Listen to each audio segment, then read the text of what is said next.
I'd like to introduce to you Don Waterman, who is the Heritage and Archives Manager of the Board of Deputies of British Jews. And Don will be talking about Jewish archives in Britain and the online archive project celebrating Jewish archives, hidden treasures.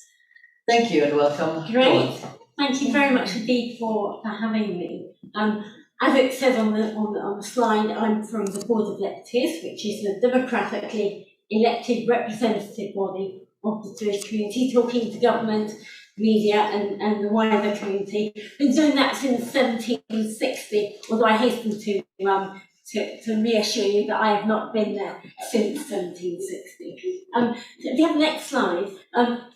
Hidden Treasures is a project of the Board of Deputies, and you'll see our website there, and our social media. It celebrates the archives that tell the story of Jews in Britain, all kinds of different stories. On the website, we describe the various archives that there are, and then we link to them so that visitors can explore them for themselves. We're very active on social media, so if you do that kind of thing, then have a look at it on Atlas Treasures.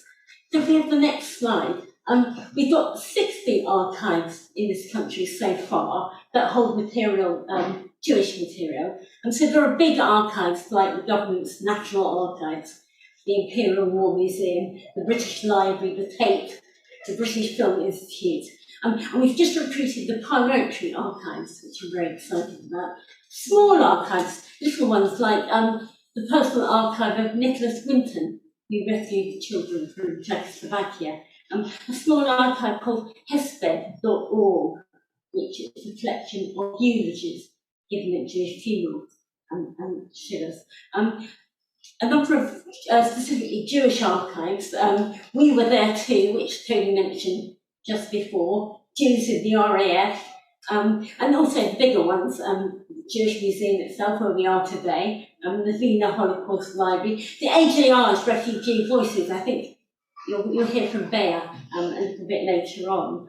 Lots and lots of university archives, UCL, Manchester, Southampton, which I'll be talking about in a minute, Leeds, Hull, Sheffield, Sussex, all kinds of different university archives, and a huge number of local archives, both in places where there are Jewish communities now, and also in places where there used to be a Jewish community, but there is no longer. So we're saying we've got treasures from the 13th century till the current day. This is kind of the our archive page. Shows you Birmingham and Brent. I'm going to show you some treasures, share with you some treasures from archives in other Jewish communities in Britain. So if we have the next slide. Tony mentioned Plymouth. This is the Pincus, or the community record. It's the front cover of the earliest Pincus we know about. The regulations of our holy community of Plymouth. Plymouth Synagogue is the oldest Ashkenazi synagogue in the English-speaking world, built, as Tony said, in 1762. We have the next one. Next one from Liverpool, where they have the records of the Merseyside Jewish community. It's the wedding photograph of the Clumpus, Finestone and Bennett families, taken around 1900. We think. At the Liverpool Record Office, they've got the personal papers, community records going back to 1722. Liverpool was the first organised Jewish community in the north of England, and it was the largest provincial community at that time. We have the next one. The next one's coming to London. 1976 is a bar mitzvah photograph. It's a photo taken, he looks very proud of himself, don't you think? It's a photo taken by a chap called Ronald Gibson, who was a photographer in Hackney. He photographed not just Jewish events, but all kinds of different community family events and ceremonies, reflecting really the very diverse population of Hackney. And he had a studio at 97 Lower Clapton Road.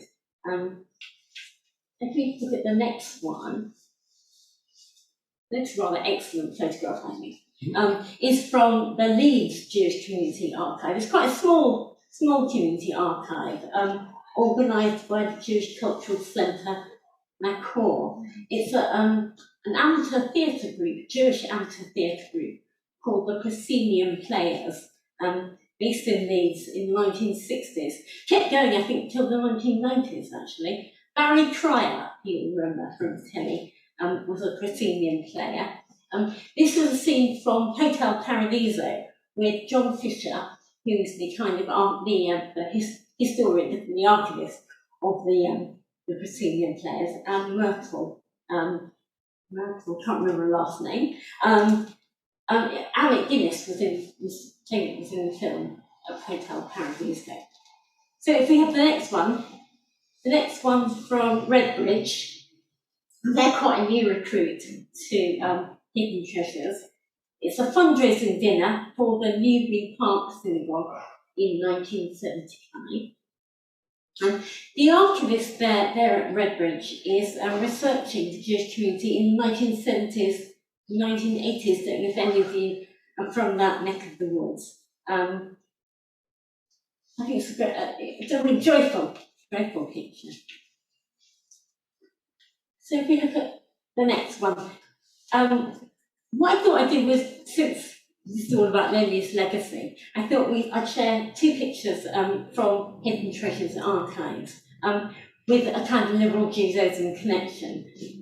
So the first is from the Anglo-Jewish archives at Southampton University. Now, Tony will know all about Southampton because she was there, but I think Southampton's a bit of a hidden treasure itself, actually. It's not terribly well known, except by scholars of Anglo-Jewish. Contains the archives of all the Jewish organisations that have a national or an international focus. The World Union of Progressive Judaism, for example, have their archives here. But it also has the archives of many individuals, including, and this is a picture from his archive, picture of from 1905, from the diary of Samuel Morris Rich, who taught at JFS, the Jewish Free School, from 1895 to 1938. Samuel Morris Rich, actually, as well as being a teacher, was the lay minister at the South London Liberal Synagogue. He was later full-time minister there and also the secretary. So his personal papers are at Southampton. He's got 45 diaries that cover the period between 1904 and 1949. Here he is teaching Hebrew to the boys of JFS when the school was in Bell Lane in the East End. If you look at the next one has another you'll have seen the liberal connection. It's a cutting actually from the Jewish Chronicle, from the archive of the Jewish History Association of South Wales. Shows Mary Lawrence and Elena Rothman preparing to be ordained at the Liberal Jewish Synagogue in St John's Wood in 1992. And I talked about this picture, although I didn't show it at the Veen Library event, the Louise Legacy event the other day. And Mary was in the audience, which is very exciting for me. The reason it's in the archive of the Jewish History Association of South Wales is that Robert Brockman was the minister at the Cardiff New Synagogue, and so it's in their archive. Now, no presentation about Jewish communities would be complete without something from the East End, so East End of London. So if we look at the Brady Photographic Archive, an archive that itself is a hidden treasure. It was lost for years, then found in someone's loft. Several hundred photographs taken between the 1940s and the 1970s. The first Brady Club for working lads was established in 1896 in the East End of London, driven by Lady Rothschild to improve the social quality of life for Yiddish-speaking boys from Eastern Europe. In 1925, Miriam Moses, who was the first Jewish female mayor in the UK, was the mayor of Stepney, established Girls' Club, and then the two merged in 1960 in Hanbury Street, which is where this picture's taken. The girls sipping their cake. I do quite a lot of these talks, and I was doing one, and suddenly a woman in the audience shouted, "Hey, that's me, that's me!" She was the girl in the middle.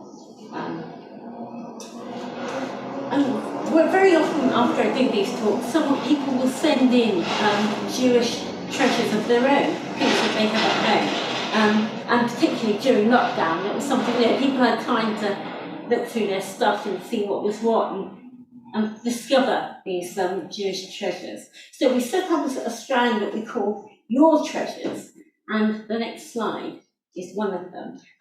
Also from one of these clubs, we heard about the club that Lily Montague set up, Brady Club, and now the Oxford and St George's Club, set up by Basil Henriquez. He and his wife, they were known as the Gaffer and the Missus. He and his wife Rose.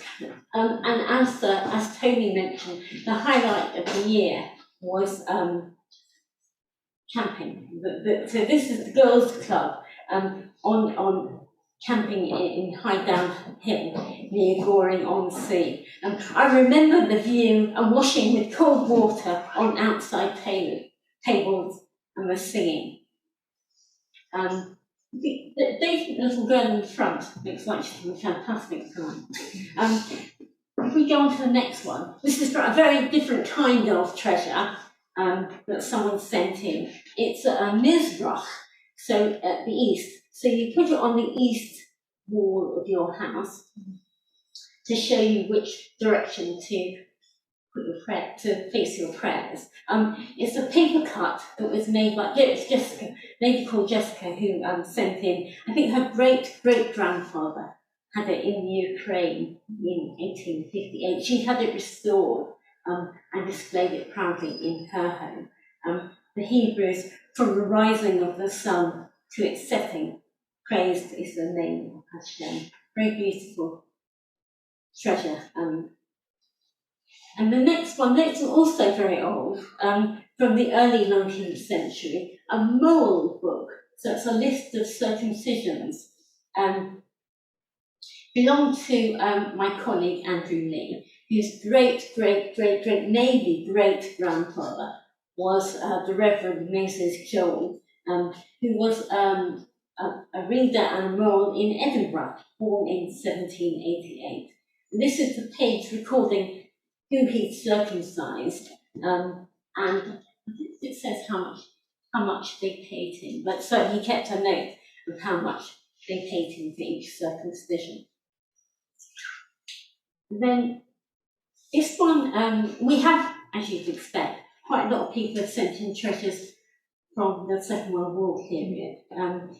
This was sent in, it's a letter. The mother of the person who sent it in came on King's Transport. She and her sisters wrote to their parents who were still in Europe. And the father wrote back through the Red Cross, in code almost. He says, Heinzie, write your letters by the Red Cross. We will obtain the deposit for our Cuban entry eventually through Kitty's boss. We need this more urgently than you think. Do everything telegraphically. We do not want to go to Lizzie. And the children didn't know who or what Lizzie might be. They think that Lizzie just means an unknown. It's an unknown name to the children. So it represented an unknown place. The parents didn't know what was going to happen to them, but they knew it was not going to be good. If you have the next one, I've also got a prop. This next hidden treasure is mine, actually. Can you see that? So I've only got, my father also came on King's Transport. I only have two postcards that he received from his parents who were in the Warsaw Ghetto. They're written mostly in German because they'd originally come from Germany, but also a little bit you might not be able to see, just here, in Yiddish, which they'd written to him. And in fact, I started to learn Yiddish because I wanted to know what they said. And I think that's often the case, isn't it, with these treasures that we find at home. They connect us with our past, and we want to know more. This next one is, do you remember the broadcaster Nick Ross? They call Nick Ross? Mm-hmm. So his father was Hans Rosenblatt, who was one of the people who was sent on the Dunera, the ship, the British ship, which transported thousands of so-called enemy aliens from Britain to Australia during the Second World War. It's a hand-painted birthday card, actually, from Hans's time in Hay Camp 7, and it depicts his father, that's his father, who was the policeman in the camp. And it was painted by his fellow inmates in Hut 26 at Hay Camp. The next one was not found at home, but found in the street. It's from 1935, a German Jewish passport. Someone called Victor Busselmann, you can see the J on it, he was Jewish. In fact, not related to me at all, although my dad's name was Busselmann. It was found on the floor outside a shop in St Albans, and someone very enterprising was trying to find out to connect the family with this passport, and indeed tracked down a great niece of Victor Busselmann's. She had a great niece in Hampstead. She had no idea how it might have got to being on the floor in St Albans. A real connection there again. This next one was sent in by Ken. Ken worked for Hackney Council, and he said that one of his jobs, he retired, but one of his jobs was cleaning out flats, empty council flats, in readiness for the next tenant. And he always kept an eye out for anything kind of historic, because he thought otherwise it would be chucked out and would be lost. And he found this picture of girls from JFS. He doesn't know anything about it. I know nothing about it. So if anyone recognises that picture, obviously from Bell Lane, I think it's a real blast from the past. And then this one, the next one, which actually someone sent us, not this, but they sent us a recording, an MP3 recording of a Yiddish song. And they said, you know a bit about history. Can you figure out what it is or what this song is or anything? Well, I didn't know, although it does sound vaguely familiar, but I sent it to someone who I knew, Dizzy Lax, who I knew would know. And she was really excited because she said it was a very rare recording, London recording, of a song called Hashivenu Nazar, which is a parody of a song by Goldfarb, from the Jewish East End. So that is a real treasure, actually. We've got so many treasures that we decided to make an online event around them. This was Joel, who took part, Joel Salmon, the younger man, with his grandpa, Tony Friedman. And Joel brought with him the medal, Tony's medals, which he's wearing very proudly there. And also, if you look at the next one, a prayer book, which Tony was issued with in the relay expedition. I think it's really moving. Prayer to be said, before you go into battle, prayer to be said on active service. There's also a prayer to be said if someone you're near someone who's dying. Martin Sugarman, the Ajax historian and archivist, told John a little bit more about the treasures that he brought. And then finally, the last one, the East End is very important, of course. I think we ought to finish in the East End. This is Isaac Silkoff's newsagents around 1911. 53 Brick Lane. If you go to Brick Lane now, it does not look like this. Leah and Reuben, who are two of your children, are I think the children of Isaac, who lived above the shop. So forget the last one. Hidden Treasures is all about memories and thoughts, and I'd be interested if you have comments or thoughts or whatever. If you have any hidden treasures at home, then do send them in, because we're always very, very interested. And thanks very much indeed for having me.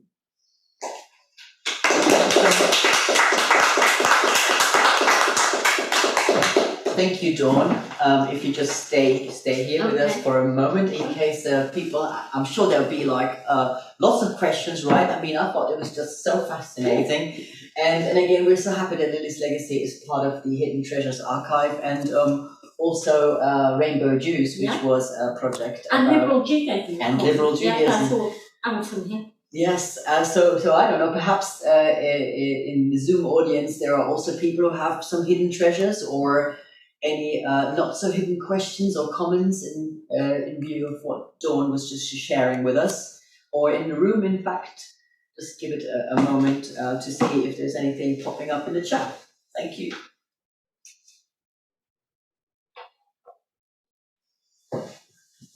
I'm allowed to say something about the previous. Of course. You were talking about the history of the Southwest, of Jews in the Southwest. Of course, the Bath Jewish cemetery. There's a Jewish burial ground at Bath that they've done fantastic work restoring, and so I'm sure that that will be part of ongoing projects about the history of Jews. And Falmouth, I went and visited. Falmouth, yeah. Falmouth is a fantastic cemetery. Round the back of Sainsbury's. Yeah. I was just thinking, I believe I've got a First World Warfare book that came from my great-grandfather that I can try and find. It should be sitting in a box in the attic. Exactly. Which you might want. Nothing. I'd love to see a picture of it. Nothing. I have a question. Yeah. Is there anything which isn't included? So just a conceptual question, sorry, I missed your beginning. But We haven't got that much on music, actually, which is a shame. It's not kind of deliberate, it's just we haven't. Anything that's not. So you're looking for? Yeah. What are you looking for? Yeah, I'd be very interested. I'm always interested in archiving music. I think the other thing I'm interested in, I'm sure that there's Jewish material in pretty much every local archive. Don't you think? I think quite often that local archives don't know that they've got Jewish material. Yeah. So I guess that's what I'm looking. I'm interested in communities all over the country that have a Jewish connection.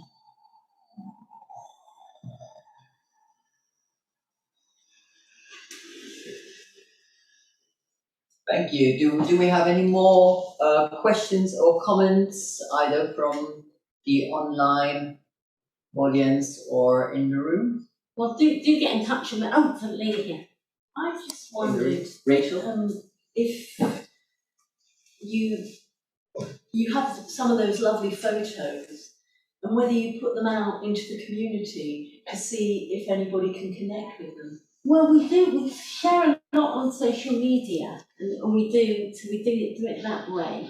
And I guess that's the way to do it. We've done some things through Facebook.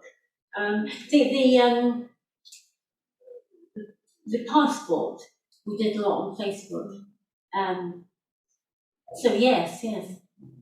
But in fact, the JFS one, the one found in the council block, I wonder if actually that's something we could do. That's a nice idea.